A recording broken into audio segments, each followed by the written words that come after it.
Through Adversity is sponsored by MVS Autos, keeping you on the road.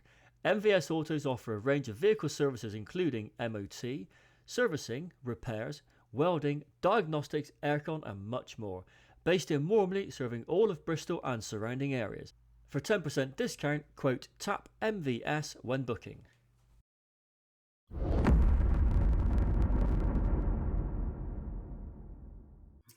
Hello and welcome to the first ever episode of Through Adversity with myself, Rich, and today I've got someone called Chris with me who I will introduce to you shortly. I just want to say a big thank you to my sponsor, which is MVS Autos, based in Wormley, Bristol. A local family-friendly garage who definitely will not have you over. So, moving on, Through Adversity. This chap, Chris, who is my academic genius, sat in the background, tinkering away. Bit of due diligence. You are a massive asset to this podcast, and I haven't even started yet. Chris, could you introduce yourself? So most people know who I am, and some people may even recognise you from various platforms. But just for those who don't, who the hell are you? Yeah, literally the 5 people actually know who I am. So my name's Chris. I don't know how to explain it now. My background mainly comes from mental health. I've done a bit of work in support work with naughty lads with learning disability and autism. And I guess I kind of wanted to get involved more with kind of helping people out of that journey and just kind of hearing their stories, which is how I got involved with Rich on this podcast. And I've done a bit of research in all sorts of different areas, from people's bladder functions, chimpanzees, all the way through mental health and psychiatric stuff.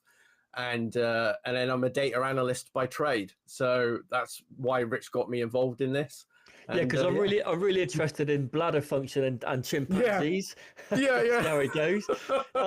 So Chris, I don't know if you can cast your mind back, and I know that you'll probably be aware of this one, but we sort of, our paths crossed probably about 18 months to 2 years ago during the COVID times, wasn't it? Do you remember how that came about? See, I'm not sure, because I've always thought it was because there was a naughty person on TikTok who everybody was a bit worried about, and that I can't mention for legal reasons. Cease and desist you. Because I was talking about sex offenders and things like that, and this guy thought I was talking about him, but I wasn't. And isn't that funny how someone would think that? Yeah, it is bizarre. I've never met anybody do that who must be talking about me. yeah, because it just matches 100%. But you're saying that apparently it's a bit earlier than that, and I've completely forgotten. Yeah, do you know what it was? I mean, TikTok was a funny animal back in the COVID time, wasn't it? It was. Yeah. It was. You could get viral posts. The algorithm was incredible if it worked in your favor. And I did a post. It was a stitch from some young lad, and he said something on the lines of, when you get older, do you still fancy girls which are younger than you, or as you get older, do you fancy them as you get older? And I said, no, it stays the same. So it's nonsense, anything. This is awkward. It's embarrassing. So I said, I'm 55 now, so I'm 53, and I find everyone attractive. And then it went left wing or right wing. It went down the feminist movement, and I got absolutely obliterated for this. It was my humour. There was an element of truth in there. So I do find women of all legal ages attractive. It doesn't mean I'm going to act upon that on that impulse. But you stepped in and you actually said something like, I actually feel sorry for this guy. He was saying what most men are thinking. And it literally went off piece, mate. That's hilarious. I think it had about 1.4 million views, I think. What? Which was insane. This is before the Creator Fund as well, so there was no wage on that. The only one that did better is where it went viral with 2.1 million views, where I said that I took it up the ass in prison in my usual joking way. Yeah. In my usual sort of dark satire humour. That's hilarious. Which, it's always the wrong one to go viral, isn't it? Or the polarizing of opinions, I guess, is what does it. Yeah, and now that you say it, I think I remember it because I was talking about sex offenders a lot at the time, and then I was telling people how to spot them and all that stuff. And I think the algorithm had given me your video as if to say, "Oh, he is great." yeah. And I was just like, "No, hang on a minute. This is a normal human behavior. Like evolution means that people are most attractive from about 16 to about 28 or whatever." Just pulling numbers out my ass there. Yeah. But then there's and then so there was a survey done on men, like, what age group do you find the most attractive? And yet it came out about 26. Yeah. So it's just kind of like that's part of the evolutionary drive. And the way you word the question is, what do you find most attractive? It doesn't mean you stop fancying your wife when she's 60. Yeah. It just means that, objectively speaking, your wife was hotter when she was 26. Yeah, exactly. Unless for some strange miracle that she was an absolute fucking moose and she found surgery and she she's done an absolute real treat on it. Yeah. So I don't see how that could work out. And like, let's be honest. Most men, as far as I can tell, well, certainly from my perspective, never seem to grow beyond their mid-20s anyway. Mentally, we develop to that point, and then the prefrontal cortex has pretty much done its job developing, hasn't it? Yeah. From that point on, you are who you are. It stops, and for me, I've never gotten older than my mid-20s, and I'm pretty sure most guys would confirm that, even though they wouldn't say it openly and honestly like I would. And I think in men's defense as well, just going back to the chimpanzee thing, so chimpanzees and humans have a common ancestor, and that was 6 million years ago. And then humans, blokes really, and chimpanzees both find farts funny. So farts have been objectively funny for 6 million years. It's brilliant. And there's something which I find absolutely hilarious. I go in a rabbit hole with farts on TikTok all the time, and I just can't get enough of it. There's some, I'll tell you the best one I know, and this is one, if someone finds it, it's a stitch with Miley Cyrus talking, and some bloke sat on the toilet farting, and she's speaking in a really low voice, and the bloke farting, and it sounds exactly, and then it says it sounds the same. So if anyone's on TikTok, just type in Miley Cyrus sound of fart. That will hopefully get it to where it needs to be, and it sounds exactly the same. Brilliant. Oh, this has gone downhill already. Oh, we've gone down the road. What are we doing here anyway? So talking about this podcast, why are we doing it? I think the question I asked myself and was put to me and probably yourself on a number of occasions on TikTok when it was a busy place, and most people are coming away from TikTok now because it's lost its way slightly, is that why don't you do a podcast? I thought there's a lot of people doing them. I mean, pretty much every man and the dog's having a bit of a go at podcasting. Yeah. And for me, I enjoy chatting to people. I enjoy learning about people. I want to enhance my knowledge about as much as I can in every direction. And the best way to do that is to meet interested people. And I think through adversity is all part of my journey of coming through adversity, of being able to tell the tale, of living making stupid mistakes, coming through it, bouncing back and say, right, learn from my mistakes. So I would say. And I think through adversity just sums up that kind of sort of genre, if you like, which we're aiming for. Yeah. Yeah. And I think that there's so many commonalities in human experience, and then most of them are found, I think, is when we overcome really difficult times. And I think that no matter what I'm kind of expecting is that no matter what kind of hardships people have had, they're going to say similar things about the kind of person that they felt when they overcame it, and they got out the other side and started changing their life and engaging with it in a different way. I think a lot of people are going to have similar learning experiences. Yeah, and I think you find out who you really are when you face some difficult situations. You find out what you're capable of. You find out who your friends are, and you find out what life's about, don't you? These challenges are there to be met, and they're there to be conquered.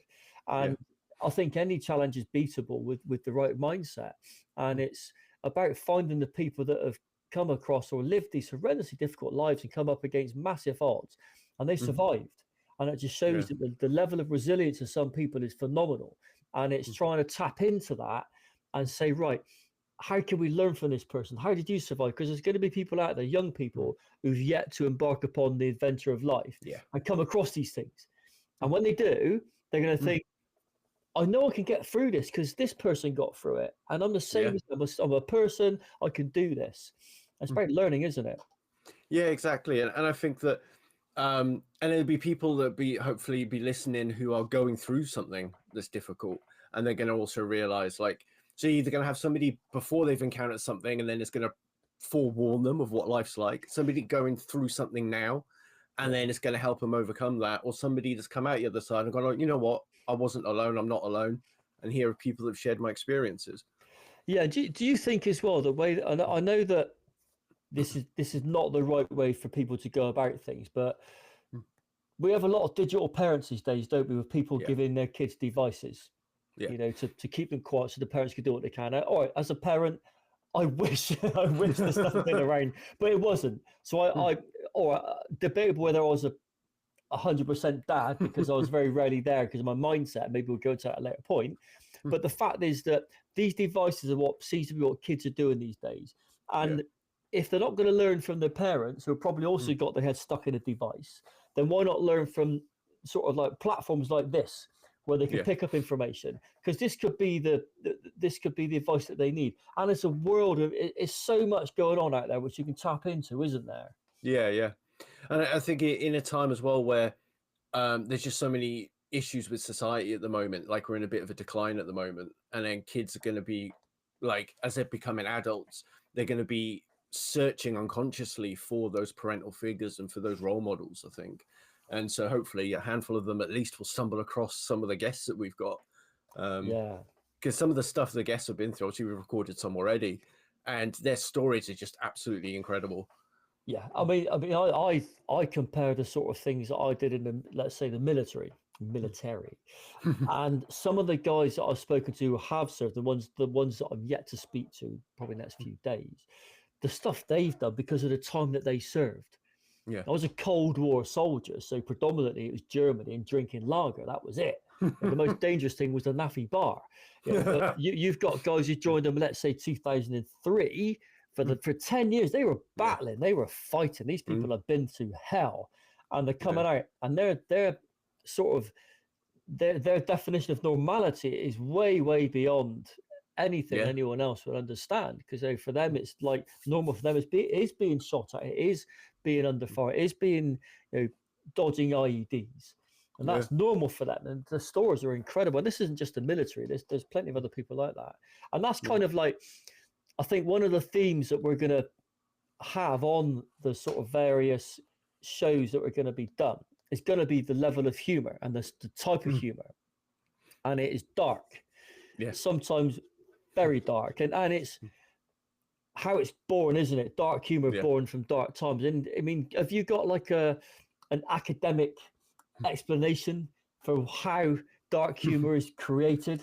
I think mainly it's like coping. It's a coping mechanism, firstly, and it's about like I've heard you and other people speak about it this way before. Like it's a light in the dark, and then so you'll come across something that is just so absurd that like, how can this be happening right now? How is this real? And then you all laugh about it to sort of break the ice and break the tension. And often you are the individual is the catalyst of doing that. And they might do something that's absolutely bonkers just to kind of lighten the mood because you're just stuck in a trench, getting trenched for being shot at by Russians. I mean, obviously that's not experience we've had. I mean, you nearly had it in the Cold War, but yeah.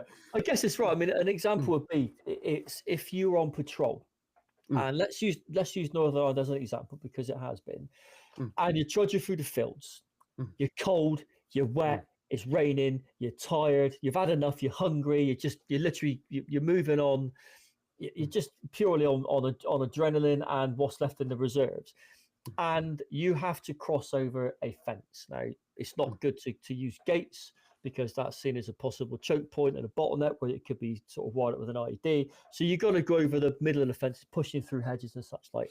Now, a lot of these fences are electric, and a lot of these aren't just a little 12-bolter. They're pretty big, and they're not going to kill you, but they do let you know about it.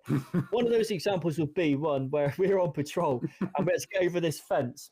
And we've all got burgers on, probably weighing about 30, 40 kilos, give or take, with ECM and various bits of kit we're carrying. And you want to go over this thing. And I remember, I think it was one of the lads on our team. He went to go over it and he fell backwards. And the fence was like it was an electric fence wire on the top, like a sort of metal guide underneath. That's the best way I could describe it. It didn't need a whole fence, just the wires, the string which was electrified, and the bit of the wire underneath was a stronger thing to keep it structurally sound. He went to get over this. He tripped. He fell backwards. Bear in mind, we're vulnerable. We're in the middle of a field, and it's horrible, and we're cold and wet and miserable. He falls back, hooks his toes underneath the hard wire at the bottom, and the electric fence is pinned under his knees. Oh, and he's got the weight of his burger, and he's now laid on the floor with his feet stuck and this wire, like electric fence wire, underneath it. What we should do is help him, but no, we're just pissing ourselves. Yeah. We're laughing now.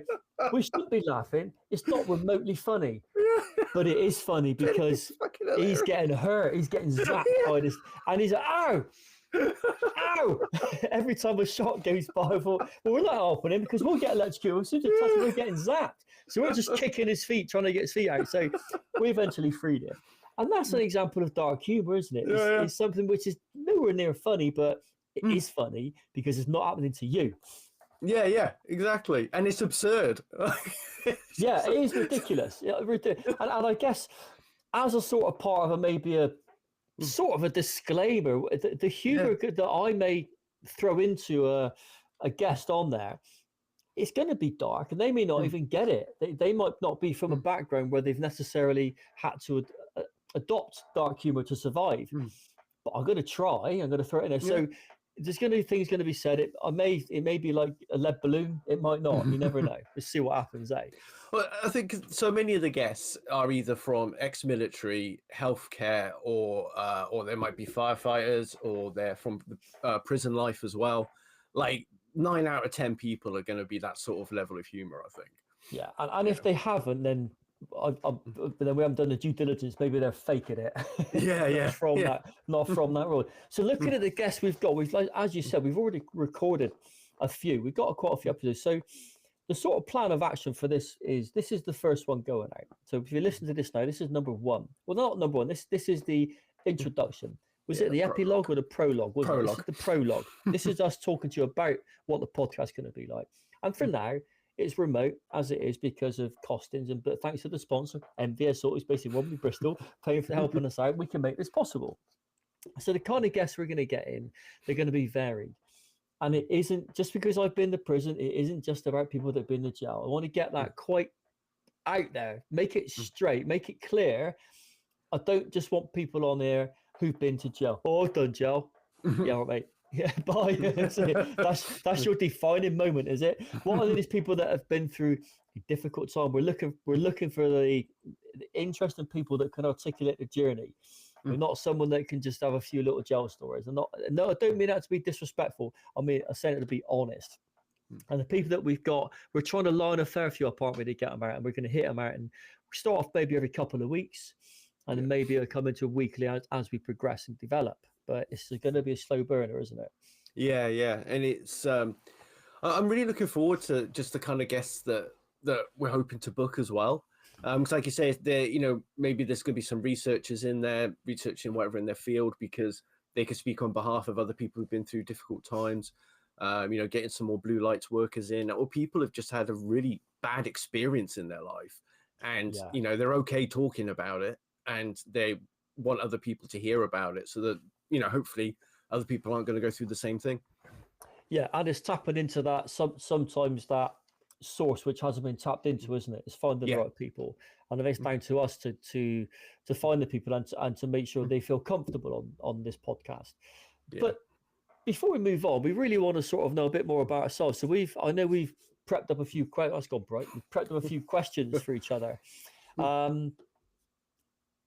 Who's going to go first, Chris? Do you want to go? Do you want to ask me a question? I'll shoot first. Just so people can understand a bit more about us, isn't it? That's a little bit of a few blind questions here and there. Yeah. So one of the things I always wondered, because I know quite a bit about your story, like others do from TikTok and also from chatting to you. But I was wondering, so why did you join the army in the first place, and how much did your dad influence that? Oh, good question. It kind of that journey started with something I've recently was reminded about when I got my medical records through from the forces. That journey first started in 1986.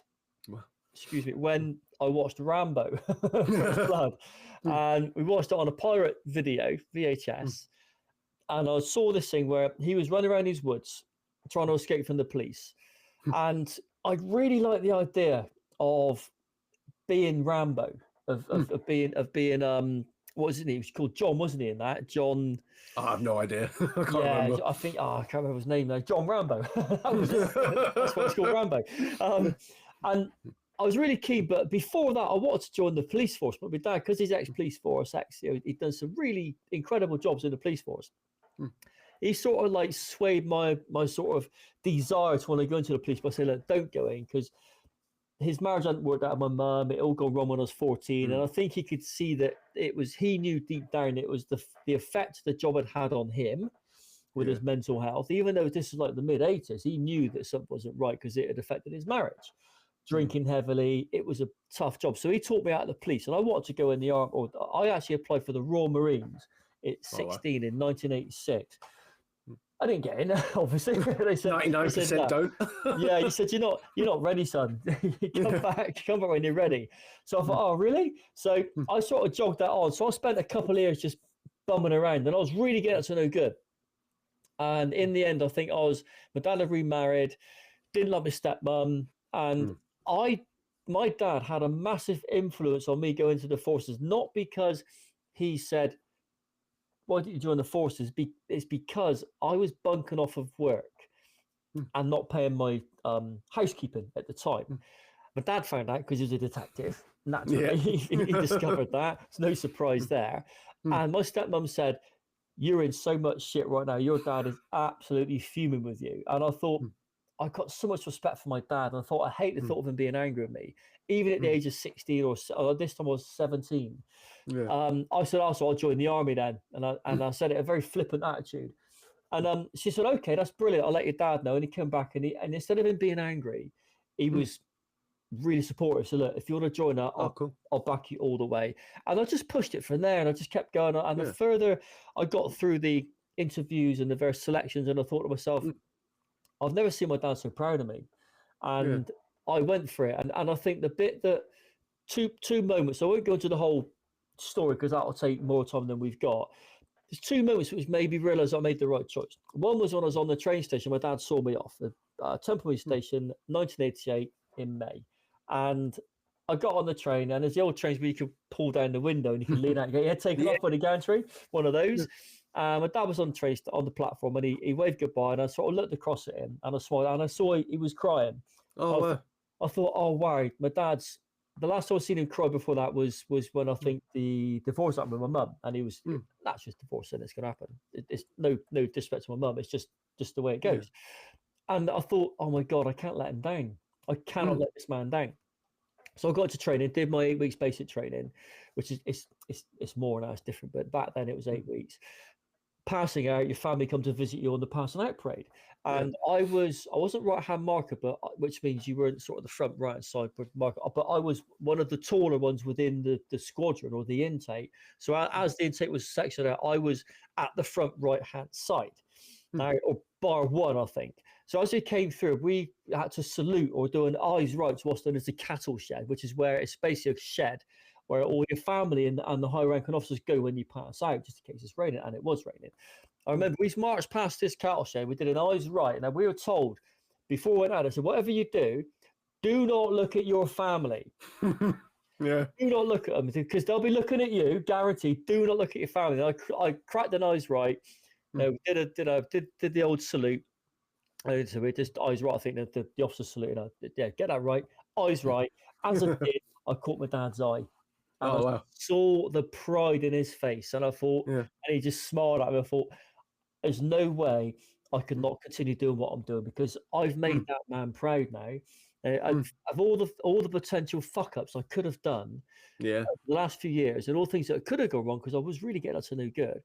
I've made my dad proud, and if I die tomorrow, I know I've died with my dad being proud of me, and that's what did it. So he had a huge influence in a different kind of way. And it sounds like in a really positive way. Like it kind of it helped you get your life together at a really young age.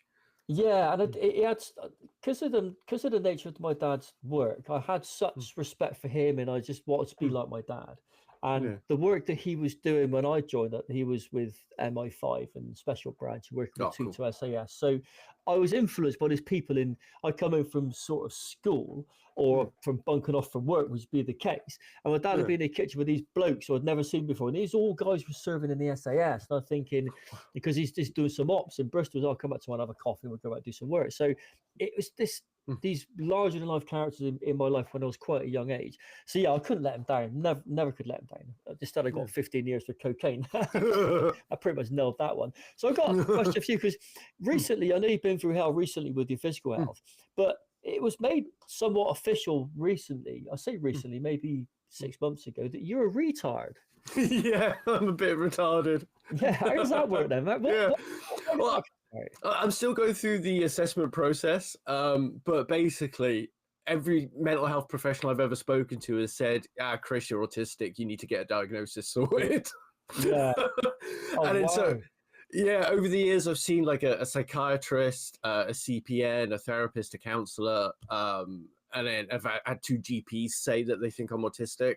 Yeah. So they've even put autistic spectrum disorder on my medical records already. I found that out when I was in hospital, because I've heard nurses, like, as you go through the wards, when they do the handovers, they talk about the new patients. They're like, oh, okay, he's autistic. He's basically a retard. So he's functional, but yeah. So if anyone's watching this on YouTube, if you think Chris looks like he's a retard, just write in the comments, yes. yeah, definitely. Yeah. So is that giving you the opportunity, now that you've been put in this particular, well, use the word pigeonhole, but now you know, has that made your life a lot clearer? I think it has. It's kind of given me a peace of mind. It's more like validation, because from a young age, I knew that I was a bit fucking weird. And back in the 80s and the 90s, we didn't have words for this. We didn't know what autism was like I grew up in South Wales, and that place is third world. Yeah, they're all autistic over there, mate. Yeah. I mean, I'm from Bridgend, which is the suicide capital of Britain. Bridgend, oh god, it is, isn't it? Yeah, it still is as well, isn't it? Yeah. What a high rate there, isn't it? It's mental. It's so miserable there. Yeah, I don't blame. I've actually got relatives that live in a place called Pyle. Oh, is that where the bodies end up at the bottom? Yeah, exactly. But anyway, get back on track. So as I was growing up, I just knew there was something different about me compared to other people. I just knew I found like friendships more difficult. I was already getting to know somebody, but then maintaining a friendship was difficult. I was giving different signals to them, that sort of thing, and then relationships were hard. And I'd always piss off bosses, just because, like, I think I'd mess up hierarchy, so I would say something more than I should. I'd be too honest. Yeah. People being British, we're quite filtered and flat, aren't we? We tend to hold things back, which I think. I don't think we should. I think we should be allowed to be honest. Yeah. People that don't like what you say, and then just do something differently about it. You know what I mean? Yeah. And I think it's given me something as well that I can say to other people. They're like, look, if I'm coming across as a bit retarded, like, it's because I'm autistic. I can say it in job interviews, and I can say it, with co-workers and friends and stuff like that. You can speak to me, like, speak your mind. It's easier for me, And I think people find it hard to start with, but then once they get used to it, it's vets and blue lights people find it easier, I think, because there's less of a filter for us. But then, like, regular people, like the normies, they find it hard to start with, but then I think they find it comforting after a while that they can say what they think. I know my partner does. Like, she finds it easier now being able just to say what's on her mind. So your filter runs 2 ways, and so not only are you happy do you speak your mind, you're happy to hear people's true thoughts. Exactly. And in fact, I prefer it, because I know then they're like, okay, if I fucked up, I know exactly what I've done wrong, and I can readjust my behavior. Because I know I can come across as quite rude, or something that's been put to me before is that if I'm just asking somebody questions, I sound like, just in a normal conversation, it's like, you sound like you're interrogating them, like I work for the Stasi or something. But if you could, like, see a version of yourself where you didn't have this autism, would you prefer that, or are you happy as you are? I think I prefer myself as I am, mainly because it's made me good at what I'm doing, like being an analyst, and like the interrogation works really well, because most of my working life as a researcher, I've been interviewing people. I've interviewed probably about 150, 200 people over the last 15 years. So it's like being interested in that data stuff, being interested in people's stories and hearing what they say, and then over analyzing it like to a millionth degree. It actually really helps my work side. And I think that now that I know what it is that's wrong with me, because I do see it as something wrong with me. Like, there's a lot of people that would argue, like, well, autism is just a different way of being. And it's like, well, no, the things that are wrong with me, they are problems. And I've had to figure out how to work around them or jury rig them so they're not a problem. Yeah. Because, I'm fucking broken, man. So I'm a retard. Oh, it's just how it is, mate. But the thing is, you wear it well, you manage it well, you clearly, you're verbal. You're able to communicate, and I think whatever autistic attributes you have, they seem to be giving you a positive influence on you, aren't they? They're working for you. Yes, there's going to be things which people ain't going to like, but that ain't your fucking problem, is it? That's true. That is true. What? Go on. No, go on, mate. Right.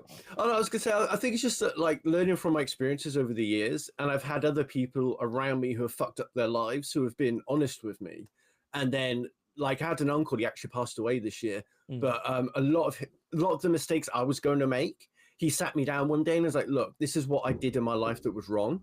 You're going that same way, so fucking avoid it." Right? Yeah, that's good. Yeah. So he told you how it was then. Was that a worthwhile chat? Yeah, it was. It's because, like, I've never really had like a stable father figure in my life. Yeah. So I think that he recognized that, okay, this kid needs a bloke to talk to him. Yeah. Just settle down a bit, man. Yeah. So talking about journeys and direction, you said about work and such. Like you've also had a little bit of a spell with HM Forces, haven't you? Yeah. It was like a more of a dabble. Because like I did have a career path. Like once I sorted myself out. So I was doing an apprenticeship in mechanical engineering, and then so I joined the REME. But I didn't even get to go to basic because of, like, you spoke about 2003 earlier. That's about the time I joined. Yeah. And half the unit was in Iraq. Well, probably about a third of the company was in Iraq. A third had quit because they found out they were going. Yeah. And then you've just got a third left, and there just wasn't the manpower to train us. Oh, I see. So quite a difficult time then. Yeah. It took them about 18 months to get a sergeant in to actually conduct the training. Yeah. But by that point, my apprenticeship was in such high gear that I just didn't have time. I was working like 6 days a week. I was working evenings on my coursework and stuff. Yeah. And so I thought, all right, then I'll ask to be discharged by the captain so that by the time I'm in my third year, I could start signing up to the Royal Engineers. So the captain discharged me, and then it was about 6 months early anyway, so it's not much. And then I started signing up to the engineers, and then my back went, and then that's why I'm a cripple and a retard. Unbelievable. Oh no, I'm such a drain. And then that's how I got into psychology, was just like, okay, I need to find a different career because I'm not going to be able to do the whole running, jumping, climbing trees, disposal stuff. Yeah. So I thought, I'll just change careers, and then ended up here. So was psychology sort of the only thing you're interested in? I would say it was like the main thing. I was thinking, I was looking at some engineering stuff just to carry on that career. Yeah. But then I just thought, you know what? You're not going to get many opportunities in life where everything is just fucking collapsed and burnt around you. Yeah. And then out of the ashes, I've got a chance to do something completely fucking different again. Yeah, definitely. And it's an interesting sort of topic, isn't it? Let's be honest. Psychology is so much that you can learn from that. And it's stuff you can use every day, isn't it? Yeah. And it's quite interesting because I just because I had such a weird childhood and there's lots of odd stuff going on, and I was such a fucking weirdo. I thought, all right, then maybe I can understand everything more if I do the psychology degree. Yeah. And then you do find out a lot about people and about how groups work and the effects of those groups on individuals, which is again why I thought this podcast would be really cool to do. Yeah, because your line of question, although like you said, can come across as like an interrogation, it's not actually systematic, because it feels to me as if you've already got a set of questions already pre-planned, and you've got an algorithm in your head of a question, and you've got outcomes for each question. You know which way you're going to go. I can always see it above your head, this flow chart. It's like the Matrix. I guess what's happening in your head when you're right, I'm going to ask him this, and he's going to say this or that. If he goes this right, if he goes right, I'll go this way. I guess that's where your questioning comes from. Yeah. Because I know, like, when we're just going off on a tangent, but like when we're talking privately over WhatsApp and stuff, that's what our conversations are like. And like questions followed by like we talk for 10 minutes about something else, and then there's another question and a break. Yeah, like a flow chart of outcomes. Yeah. So Sorry, no, I whacked my microphone, but I give it a quick boom shot one of those. Yeah. So I was thinking, like, going back to the army thing, and then so when you left the army, and then obviously you took a different path in life. So I went through a different path, and you did too. So how did that transition come about then into drug dealing? Oh, it wasn't planned, but it was one of the reasons I actually left the army. Was at the time in 93, 94, all my civvy mates, just, I won't say all, I don't want to get more than the shit, but a lot of my civvy mates were dabbling. They were smoking a bit of cannabis, and they were moving on to amphetamine around about 93, 94. And what I found was I came back and I tried a bit of this, and I had a really good night. I'm not condoning it, but I had a really good night.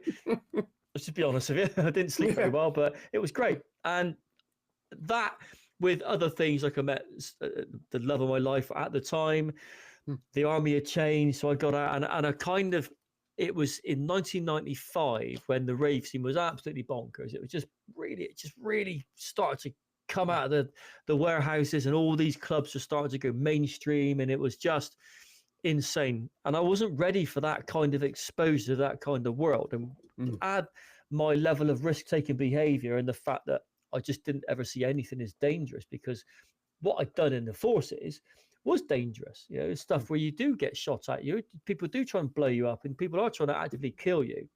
Yeah. And I didn't feel anything would ever compare to that. So any risks in Civvy Street, if it was involved in drugs, then I was willing to take them, because they just didn't compute, or they didn't level up. So I slowly got involved in it, and it was a very gradual thing. I was doing close protection work, I was doing surveillance, and I just sort of slowly had a series of bumps which knocked me off course. And those bumps were things like my weekends became more important than the weekdays. Back then, people lived for the weekends. They still do to a degree, but back then in the rave scene, the circles we were in, is all about Friday, Saturday, Sunday. Nothing else mattered. And there's a film out called Human Traffic. Yeah, I was going to say that. Which really sums it up. That came out in 2001 or 2002, I think, or around about that. Maybe the slightly later, but that sums it up absolutely perfectly. And that's the lives that we lived. And I was involved in that life. And again, these bumps off, of course, one, because of these weekends. Second was not being sort of savvy with how Civvy Street worked, with things like paying bills, how things should work. Just little things which people take for granted. And I just didn't want to pay the bills. So weekends are more important. So as money was an issue. So I just got involved in drugs, and it just seemed to sort of like tick all the boxes. And it just started in 95 and finished in 2010 when I got nicked, or I got nicked in 2011.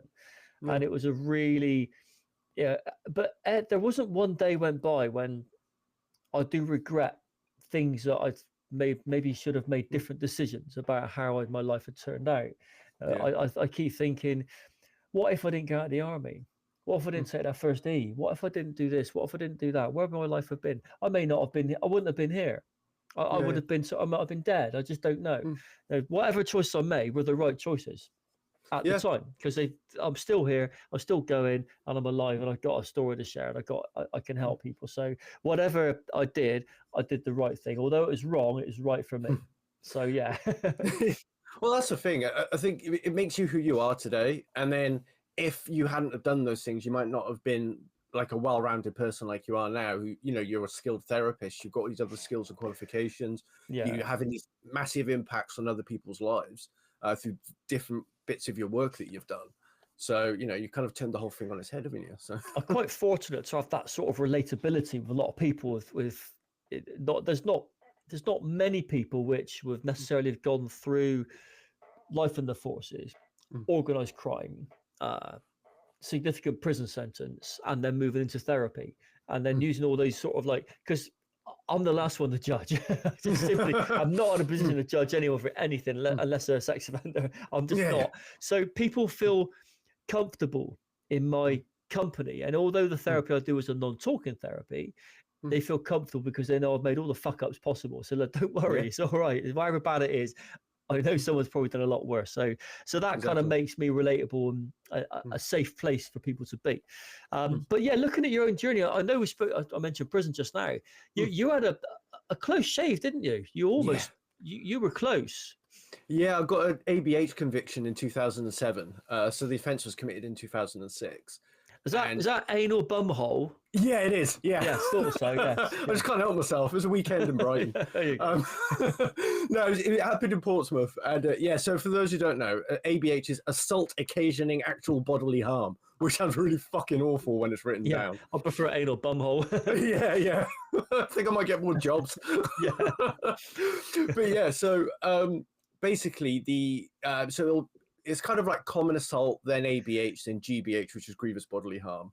I think that's the severity. I ended up with a 4-month sentence that was suspended for 2 years, a £210 fine, which was a lot in 2007, and 180 hours community service. Yeah, it's fucking lot. And I think that the only reason why we didn't go to prison, because it was me and another guy that committed the offence, is literally that I just started uni. And so there was a lot of stuff there for my lawyer or my solicitor to say to the magistrates, like, look, he's got this, and this. He's committed the offence before uni. His parents didn't go to uni. He started to turn his life around and all this stuff. So please don't send him to prison. And look how pretty he is. He's going to get fucked up shit in there. He's definitely get bored out. Yeah. What prospect that I know from my own experience that during my life and involvement in organised crime that from day one, it's a conscious decision to get involved in crime. So there should also be this acceptance that I'm going to go to jail. If I keep doing this, I'm going to. Not if, it's just a matter of when it's going to happen. So I've had all those years to get ready for that possibility that I could end up inside. I wasn't ready for 15 years, but at least I was ready for a time away. For yourself, that's not the case, is it? How did it feel at the prospect of being in that weird dark building where no one knows what goes on inside behind those big walls? It's quite a sort of foreboding sight, isn't it? Yeah, and I had about an hour to contemplate it, basically. That's not long. No, so basically what the way the offence happened is, I think it was like naivety combined with autism. So it's like why the crime happened was because it was basically a sex offender in a nightclub, like groping lasses and all that. And then my mate said to him, like, look, I don't like what you're doing. You need to stop doing it. And the guy laughed at him. So my mate lamped him. And then the guy just falls over, you know. Yeah. And then there's like 4 women come over. They bought a drink for him to say thank you and that. And like these women didn't know each other. Like that's how bad this guy was. Oh, he was a bit of a serial fucking groper then. Yeah, exactly. Yeah. And then the bouncers threw us out. Like, actually, my mate hit somebody, so they threw the guy out. And then they threw me and my mate out the same door they threw the guy out of, even though there's like 3 doors in this club. Yeah. And then the bouncers went outside. They all just fucking disappeared. So we start having a fight with the bloke. And then, and eventually, cut long story short, we get arrested. We're really compliant with the police officers. Yeah. One of the guys is like, oh, I'm going to recommend you get a caution. It sounds weird to say, but it's been a pleasure to arrest tonight. Yeah. Well, the funny thing is, if you're decent with them, you're making the job easy, aren't you?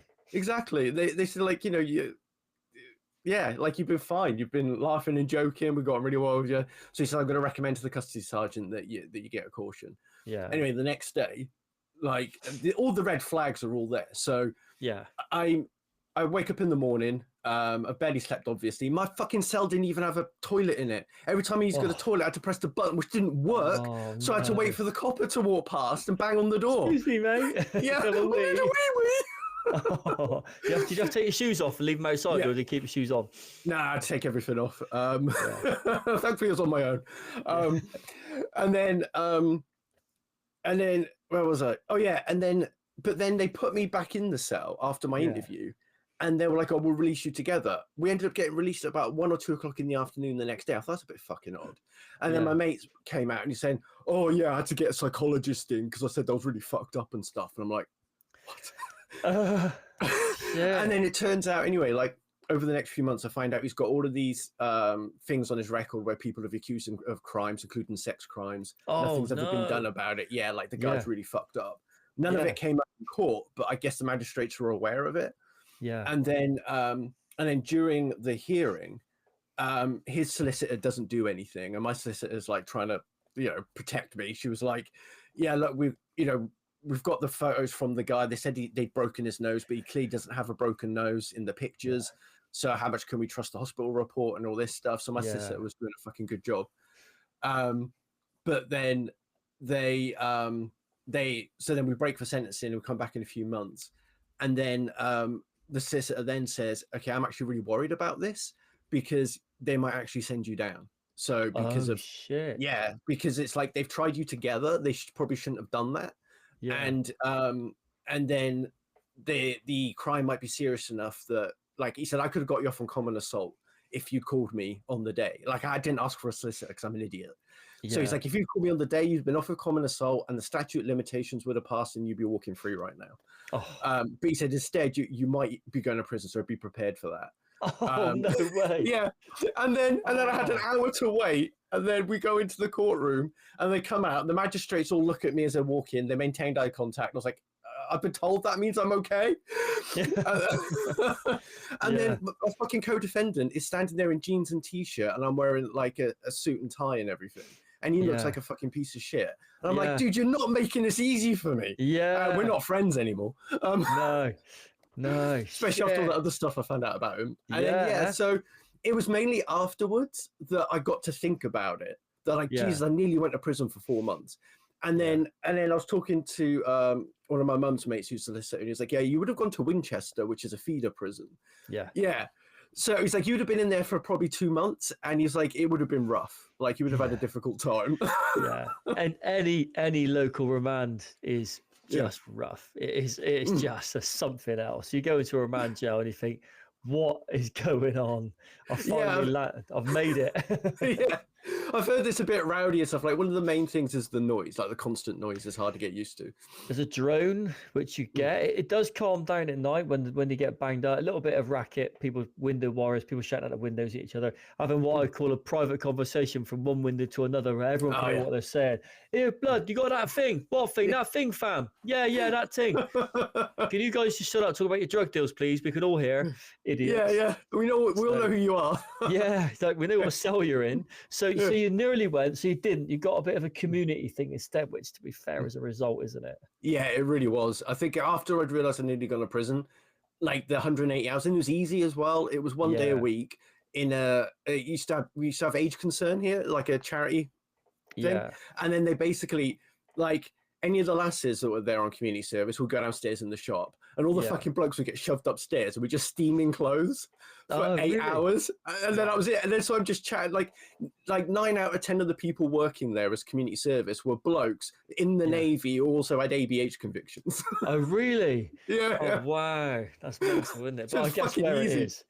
It is. The area being as it is, it would be, wouldn't it? Yeah, being Portsmouth. Yeah. It was. Wow. So you're lucky then. It was like you were almost. Did you have a bag packed? No, because I wasn't expecting anything. No. Yeah. Shit. Well, we went to when we got ours. Some of these Crown Courts are like a departures lounge in an airport. Okay. People walking in with bags full of stuff. People that know they're going away, and we went in with bags, and it was just. There's nothing worse than standing in the dock. We're on trial for 7 weeks.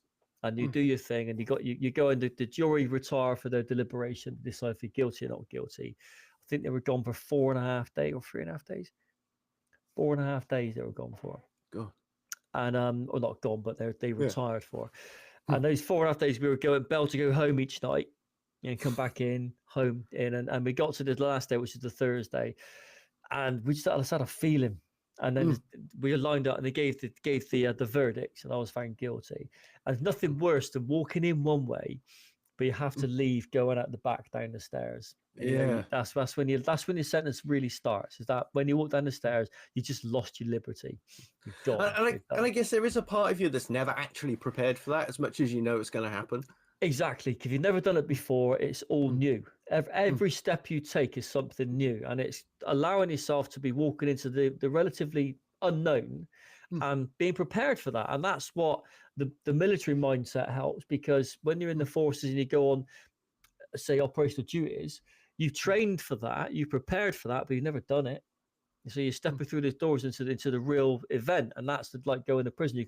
You can condition yourself, you can mentally prepare yourself for it. But it's not the same as doing it. The anticipation is worse than doing it, but it's just one of those. I mean, I guess it's a good point to say, but this is like a generic disclaimer. And looking at some of the guests that we're going to have on, some that we've already had on, we're going to talk about some pretty dark shit. Yeah. And I know for a fact when we've had near royalty on it. We've had an MBE, which is amazing. We've had a doctor of chemistry, and I know there's some of the topics that we've spoken about already with the guests, which are quite triggering and quite upsetting. So this is just a generic disclaimer. If you're easily triggered or easily offended, just please bear in mind that these shows will come with no warning. Just going to be thrown out there. So if you're easily upset and you're a bit of a, I'll use the word snowflake if you like getting offended on other people's behalves, I strongly suggest that you just be very careful watching these podcasts. They're going to be great entertainment, but there will be things I'm going to say, which Chris may say, and the guests are probably most likely going to say, which will fucking offend you. And if that's the case, that is really not our problem. You know, you need to fucking grow up, Harry. Because I think people need to remember that, like, our norms are very different just for the sheer fact of what we've been through and what we've seen. What we see as normal is completely different to somebody that hasn't been through the same experiences. Yeah, exactly. And once you live in that new version of normal for a prolonged period of time, it's accepted, isn't it? It is. So sometimes that's why a lot of people I know, yourself included, have a very flippant attitude towards certain things that people may find offensive because we no longer find it offensive. I'm not saying we agree with it, but it just is. It's happened. It is happening. It's happening all the time. I'm not going to let it bother me in the same way that you're allowed to bother you. So just thicken up your skin a little bit, deal with it. Simple as, isn't it? But and I think that for the people who might get offended and stuff, it's probably actually worth them listening to the podcast and just opening their mind a bit and just to see what these people have experienced and why they are the way they are. Be a psychologist. Do you know what? A good example of that is my youngest son. When he was at the back end of his school, when he was 17, he did post 16 is called now, isn't it? He was willing to die on any hill for any problem. He would stand up for all sorts of things, which I thought, hey, mate, what are you doing? What are you fighting for that for? Honestly, this will not be important. And now he's at uni and he's doing his film studies. He no longer argues and has the same issues with the things he had issues with at school because I said, you stepped into the world. You're beginning to see it through slightly different colored glasses. Whereas in your school, you see it through a certain way. It's a big deal because you haven't yet experienced things, but his whole perception of what he sees now is different. Doesn't mean he doesn't care.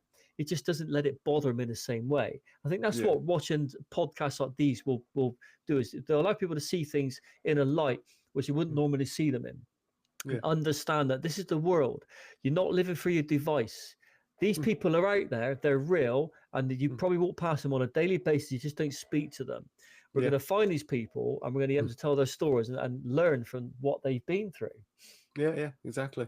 And it's kind of helping to sort of like, because I remember being young once back in the day, not so long ago. I'm actually older than I look if people see me on camera. I'm actually 40. But I thought you were like 19. You're well within my range. Me by the bike sheds later. But yeah, it's kind of like you see things are so black and white, but everything in life is fucking grey, you know? And and it is something that, like, I had to remind myself, like, working with those sex offenders, the guys with the learning disability, because you get on so well with them one-to-one because you're seeing them away from the kids and their targets, and you can forget so easily that these people are fucking monsters. You know? And it just reminds you that, like, I don't have to drop all that in. I don't know why I brought sex offenders up, but it just reminds you, like, life is so grey, you know, that nothing is simple. No, it isn't. People that see life in these absolutes, whether it's like black and white, and they don't understand. They don't get the world, because black and white is just the extremes, isn't it? There's so much in the middle going on, which people do not understand, because if they think in this way, they will never get it. They'll never understand it. And that's the people we want to find, isn't it? We're going to explore the grey area, see what people are doing. But mate, I think we've kind of covered as much as we can on this one. This is just an intro, wasn't it? Anything else we want to say for the people that are before we sign off? I haven't got anything else to add other than, I hope people enjoy listening and give us some constructive feedback as well. If there's anything we're doing that's good or anything we could improve on, like maybe cover up Rich's camera. Yeah. What, so do that instead? Yeah. You see my hairy palms then? Yeah. So I think as well, if anyone's interested on being a guest on Through Adversity, please reach out to the email on info@iamrichjones.co.uk. If you forget that, just go to my website, iamrichjones.co.uk, and we've got a contact page on there. It will come through. But please be warned, we will be doing due diligence. Chris, as you have seen, is a retard, but he's very good at data analysis and research, and he will be digging deep on anyone that comes through that we do not have first-hand knowledge of to make sure that you're being honest. What we don't want is end up on there with any Walter Mitties, people who are full of shit and not being honest, because we don't want to discredit what we're trying to do. If you do like what we're doing, subscribe, like, and comment, and let us know what you think.